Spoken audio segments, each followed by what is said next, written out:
Next, let's do another example where instead of working with an array of integers, which we've been doing, let's instead work with an array of strings. So let's design the most letters method, which, as the purpose statement says, given an array of strings, returns the string that contains the most number of, I guess that's not very good English, but the most amount of alphabetic characters, whether lower or uppercase. Okay, so we're given an array of strings which can potentially be empty, and I'll talk about how to resolve that eventually. Okay, so it says it returns the string that contains the most number of alphabetic characters, or null if the array is empty, or if none of the strings are alphabetic. So there's multiple cases here that we need to consider, and this is why you write good test cases. Okay, so the first case is when there are no strings in the array, and in which case we return null. So so instead of using assert null here, you could say assert equals and then pass null as the expected, but assert null is the same thing as that. So I prefer just to use the shorter version. Okay.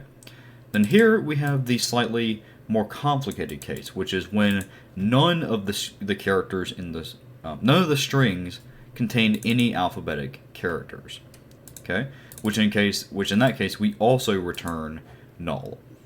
Okay, then these cases are the simpler cases where we have so here the only string in the array is the one that we return, and it contains an alphabetic character, at least one alphabetic character. So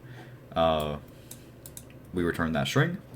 And for these two cases, we just do the same thing. We just throw in more strings here. Some of them are longer, but ultimately, hello has 5 alphabetic characters.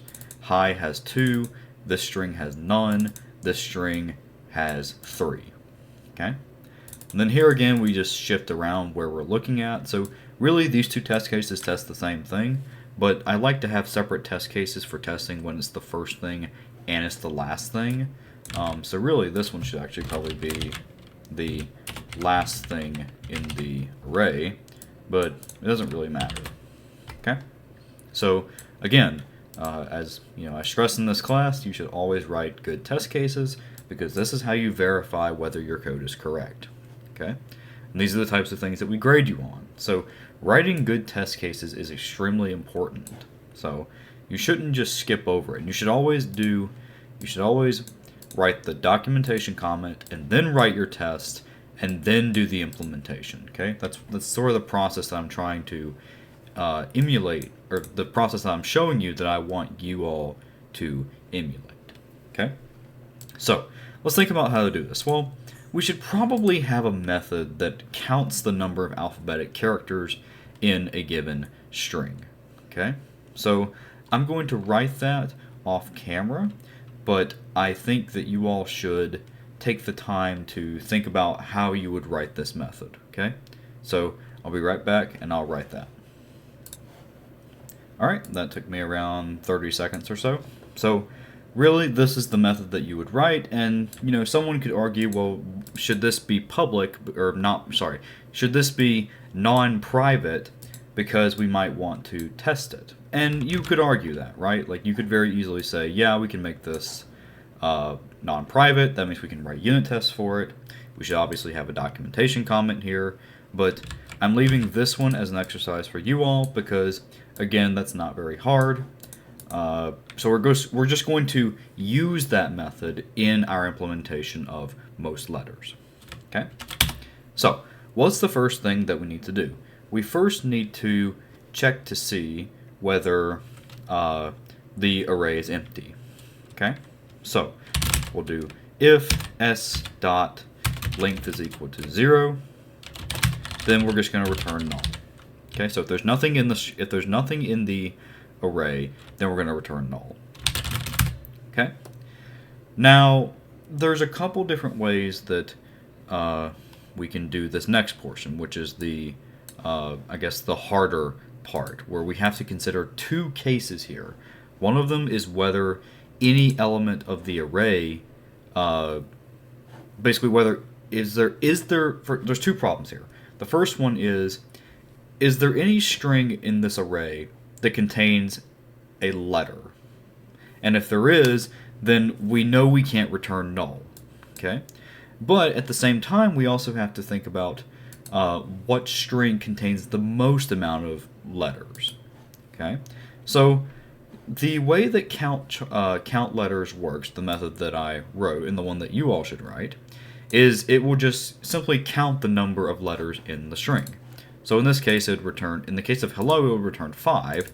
In the case of this thing, it would return 0 because there's no letters in it. In the case of this one, it would return 3 because H, E, and Y are all letters. Okay? And there's actually sort of a hidden case in here, and this is one that I definitely should have considered. So, what if we have two strings that contain the same number of letters? Well, then we're just going to return the first one, okay? So, if we find something that has more than our current count, then it must exceed that. So, what that means is this string does not have more letters, strictly greater than the number of letters of this string. So this one supersedes the string Haya with an H at the end. Okay? So what we can do is just keep track of a, we'll just call it max string. We'll set it equal to null. And now we're going to keep track of max string length equals 0. So by default, there's going to be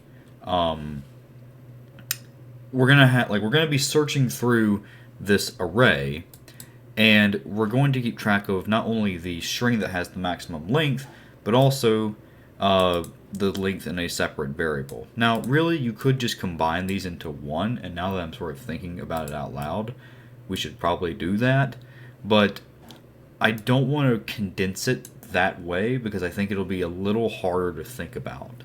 So let's just have two separate variables for keeping track of the length of the maximum string that we found, and then the string itself. We know that we need this because we're going to return what the maximum string is. But again, we have to consider what if there are no strings in the array that have letters.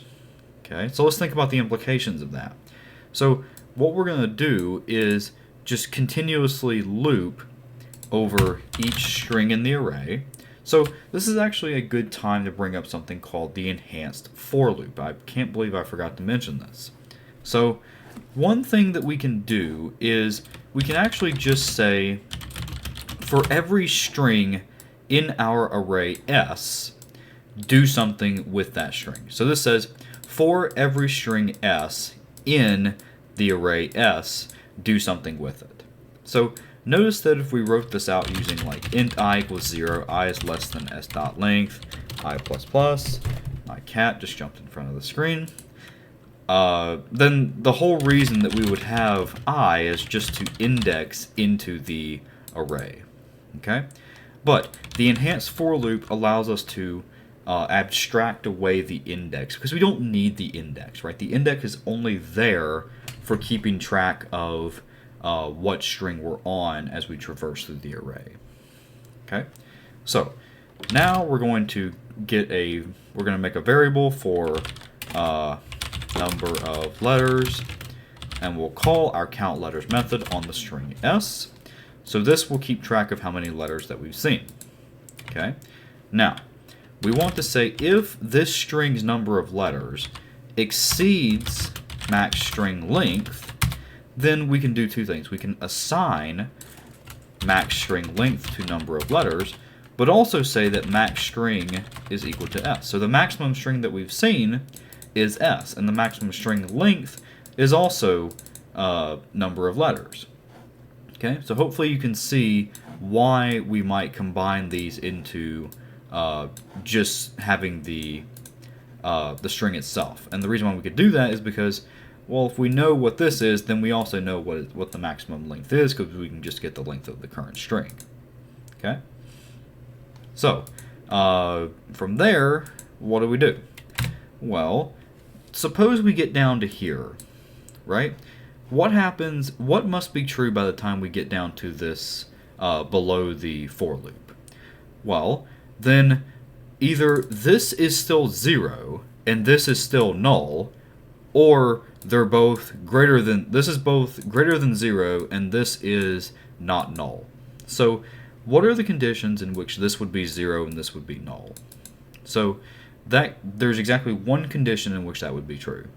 So that would be true if none of the strings contain any letters.